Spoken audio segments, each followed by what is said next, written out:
बिना टेंडर के इन्होंने अवैध रूप से तालाब की खुदाई करी।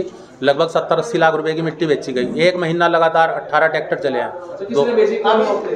नगर निगम के अधिकारी सम्मिलित हैं उसमें। अब नहीं, शहीद का तो कोई दर्जा ही नहीं होता। सभासद वार्ड मेंबर का कोई शहीद का वो नहीं है। कोई स्वतंत्रता सेनानी का होता है या कोई फौज में शहीद हुआ है, देशभक्त है कोई, उसका होता है। इसका वार्ड मेंबर का कोई शहीद का दर्जा कैसे मिल जाएगा?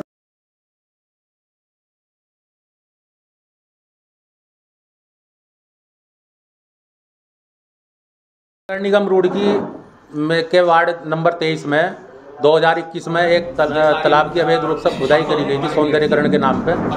उसमें कोई इनका नगर निगम की तरफ से, पूर्व एमएलए की तरफ से जो जवाब दिया गया उसमें कोई इनका कोई टेंडर नहीं था, कोई प्रस्ताव नहीं था। बिना प्रस्ताव के बेचने वाले भी इनके ही लोग थे। नाम तो इन्हें सब पता है, इन्होंने ही बताया भी। आपने शिकायत करी, कुछ नाम शिकायत करी किसी की आपने? नाम इसमें कुछ ग्रामीण थे, 1-2 मिले हुए। अब इन्होंने तो हाई कोर्ट में दे दिया ना लिख कर। स्थानीय पार्षद का नाम इन्होंने हाई कोर्ट में दिया है लिख कर कि मिट्टी उसने बेची है। हाई कोर्ट ने क्या संज्ञान लिया? हाई कोर्ट ने इसमें यह संज्ञान लिया है कि जो मिट्टी चोरी हुई है उसमें जो 22 लाख रुपए की रिकवरी थी वो रिकवरी होगा, और जो इन्होंने तहरीर दी गंगनहर कोतवाली में, उस तहरीर पर क्या कार्रवाई हुई इसके जवाब दाखिल करने का इन्हें आदेश दिया गया है। क्या तहरीर के आधार पर कोई मुकदमा दर्ज हुआ अभी तक? तहरीर के आधार पर कोई मुकदमा दर्ज नहीं हुआ।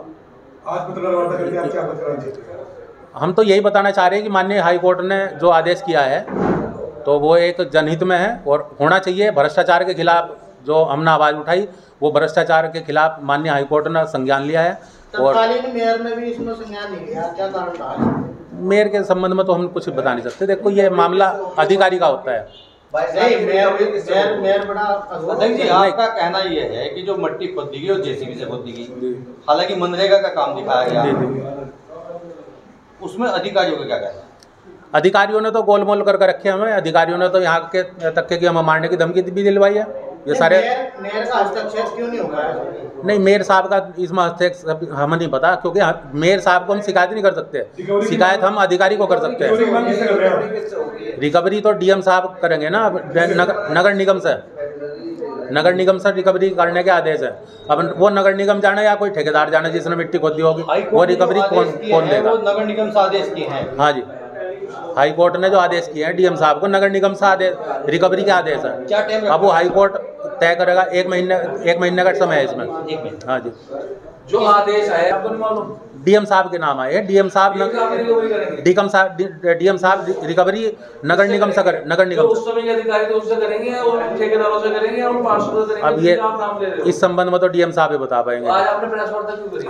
प्रेस वार्ता इसलिए करिए खुलासा करने के लिए कि ये भ्रष्टाचार के खिलाफ जो मिली भगत से पूर्व एमएलए ने कार्रवाई नहीं करी, उसके खिलाफ करी हमने आज प्रेस कॉन्फ्रेंस। क्या आप हाई कोर्ट में अपनी बात रखेंगे अधिकारियों ने कार्रवाई नहीं करी, अधिकारियों के ऊपर भी कार्रवाई हो? जी जी, उसी के ऊपर ये कार्रवाई चली है। इस मामले में सबसे ज्यादा दोषी कौन है, पार्षद है या अधिकारी है? अधिकारी है। सुनने में आ रहा था कि आप लोग जो है आप उसमें हिस्सा मांग रहे थे, मिट्टी बेची गई पैसों की। नहीं, हम कोई हिस्सा नहीं मांग रहे थे। हमारा तो मतलब ही नहीं, कोई नहीं है। अच्छा। हमारा कोई संबंध नहीं। और कोई लोग नहीं बोल रहे, सिर्फ आप लोग बोल रहे हो क्षेत्र की वजह से? क्या है?